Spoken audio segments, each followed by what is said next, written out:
Hello, everybody. I'm Acting Dave. Hey, Dave. It's always an honor and privilege to be asked to speak at a Narcotics Anonymous function, event, or a meeting. You know, one thing I want to ask the members to do, man, can we take a moment of silence for a fellow member, man, who's on life support, man, and like he's a vital part of Narcotics Anonymous. So can we take that moment?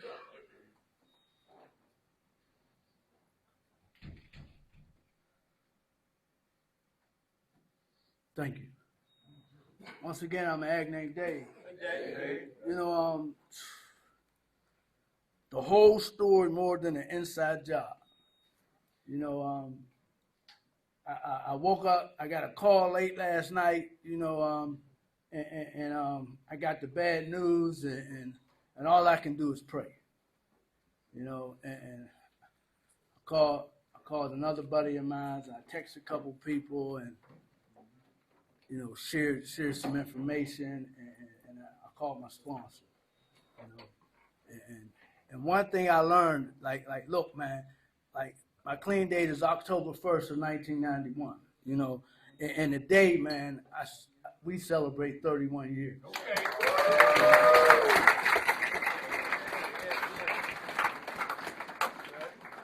You know, and my buddy, man, he said, man,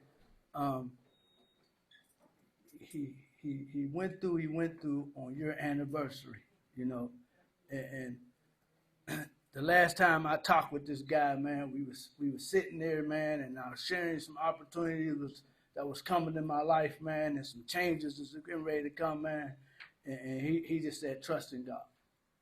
He just said, trust in God, man, and that's all we got. That's all we got in the rooms of Narcotics Anonymous, man. Because, like, it tells us, man, in the second step, man, it tells us, like just come to believe. It said, just come to believe in a power. It talked about a power, man. So when I got the news, man, I had to believe in that power that was going to get me through. It was just the power, man. It was just like that. It was like the moment of shock. And like, I just had to just take that moment. And, like, when I got the call, the first thing I said was, F it, somebody calling off. You know, and they told me, man, and it was just a state of shock, you know, because one thing I know about life, man, you know, death's a part of life. You know, I learned that early on. I learned that when I was 16, man. I woke up and I would go in my mom's room, and like she was like cold as ice. So I know the concept of death, you know, and like like what I had to do, man, like throughout this journey, man, I had to truly trust and believe in that power. I used to, you know, I had to trust and believe that, like in that addict who and just for the day, it said I had to believe in somebody who wanted to help me find a new way to live, man. It just said I just wanted to believe in that somebody that wanted to help me, and what that somebody was, man, it was a sponsor. It was like look, man, they say the heartbeat of this is sponsorship. You know, and a lot of times, man, like my sponsor, man, he tells me, he said, you got to go in.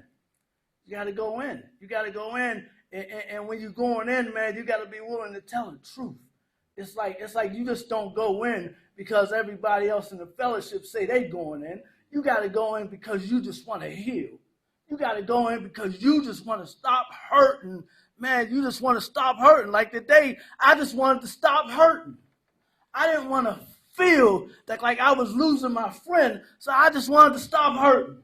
That's all I wanted to do, man. For a long time, man, I just wanted to stop. I just wanted to stop the pain that like I knew that I was totally powerless, and like all I had to do was like sit still, and God was going to say something to me. He was just going to say something. And what I didn't know what the something was that he was supposed to say to me.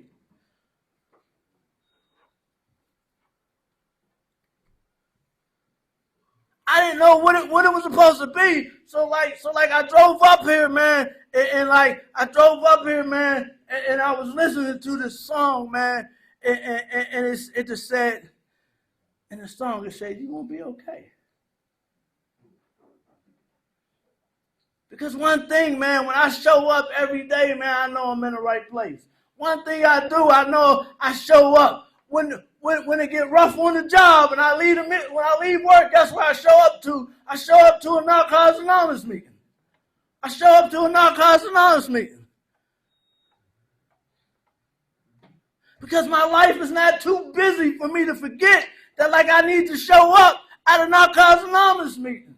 Look, my life is not too busy for me to get complacent in this process, because I will go back to strippers and hoes.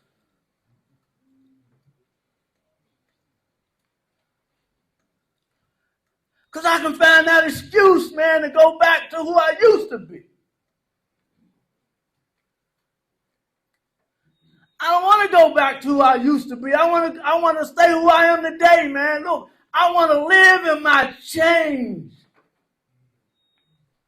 I want to live in my hope, man. I want to live in the dreams that God said I can reach out and grab. I want to live. I want to go inside, man. I want to tell the truth when I don't want to tell the truth.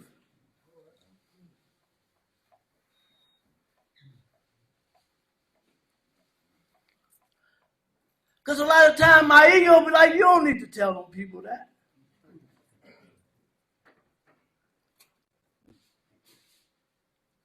Look, man, they made some changes at work, man. And look, man, they changed the title. And when they changed the title, man, my ego got inflated. My responsibility stays the same, but my ego was hurt.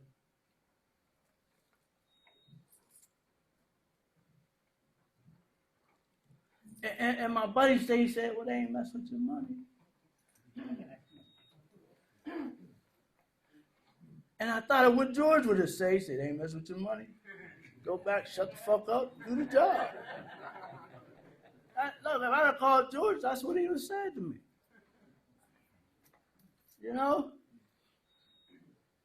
So a lot of times, man, we just got to be men. We just got to be men and be okay with our ego personalities when they get fractured and they get hurt. We just got to still man up.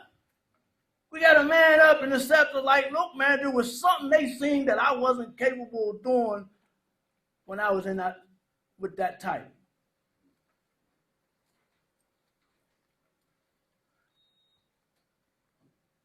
I'm talking about being humble, man. Talking about being humble, man. Still showing up, still doing what it asks of you to do, man. Because there's some integrity in there. There's some integrity in there, man. I still got to be transparent with myself.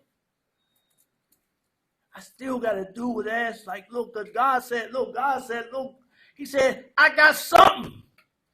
He said, still do what I asked you to do, but I got something on the other side of that door. He said, so if you stay in position, man, on the other side of the door, it's going to open. And when I open that door, it's going to be a bigger opportunity on the other side. Talking about, man, you talking about a little boy, man, that walked in the rooms of Narcotics Anonymous at the age of 24, man. I'm talking about, I come in, it was like Chris Bloods and NA.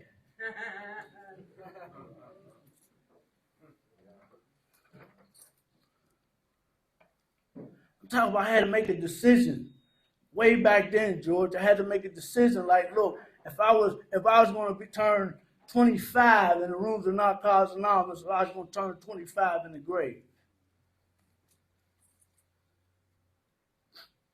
I heard something. So I surrendered. And I trust in this process, and I turned 25 in Narcotics Anonymous. Because one thing they told me when I got here, they told me I had a choice. It's like, you know, it's like, what is that choice that I'm going to make? Because like the biggest thing in this process, man, is the power of choice. You know, one thing I learned, man, like growing up, man, I always was taught right from wrong.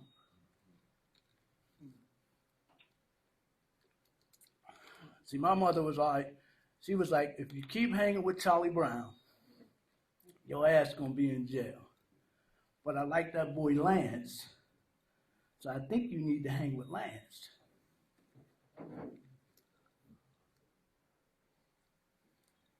So I kept hanging with Charlie Brown,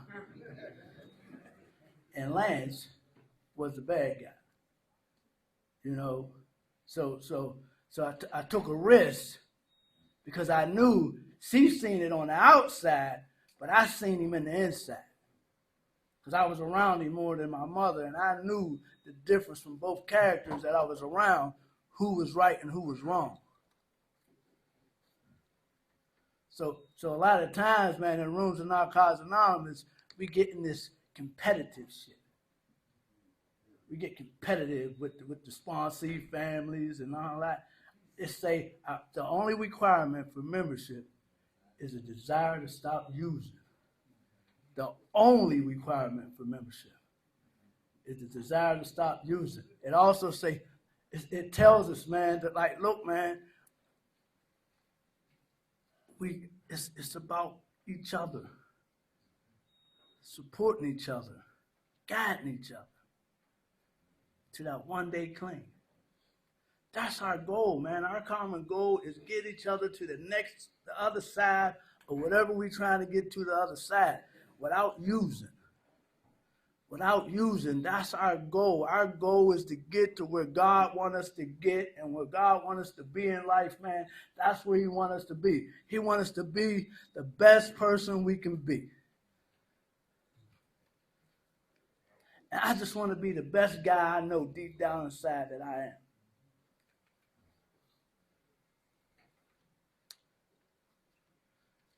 You know, somebody asked me, they said, man, when you leave here, what do you want your legacy to be? Because like, look, if I'd have left 4 years ago, they'd have said all he was all about stripper hoes and hanging out, not following fucking directions. That's what would have been on my tombstone. And like now, it'll say, he changed for the better, and he made a difference in people's lives. You know, it's a big difference from back then to now. So like, look, we don't need to hate on each other. We need to embrace, especially men, man. We need to embrace each other, man. We need to embrace each other. You know, we don't need to grin on the other side of the convention room. We don't need to grin on each other and shit, you know. We just need to say, hey, how you doing? Give you a hug, man. You know, we made it another year to celebrate. This right here is a celebration, man. This right here is a men's conference of celebration, man. It's to get a group of men in diverse. You know, you got a group of men in diverse that comes in, man, and sit together and fellowship together, man, to hear a message of hope and the promise of freedom. That's why we are here, man. We are here to gather each other, man, to support each other, to get us to the other side of our emotions and our feelings, man, that allow us to keep coming back. It's about keep coming back, man. It's about carrying a message to the newcomer. It's about carrying that person that's in this room for the first time, man, that don't know if he truly belongs or if this is the right place for you. If you're that person, man, welcome. I want to say welcome to Narcotics Anonymous. You're in the best place you can ever be right now. I'm an act named Dave. Thanks for letting me speak.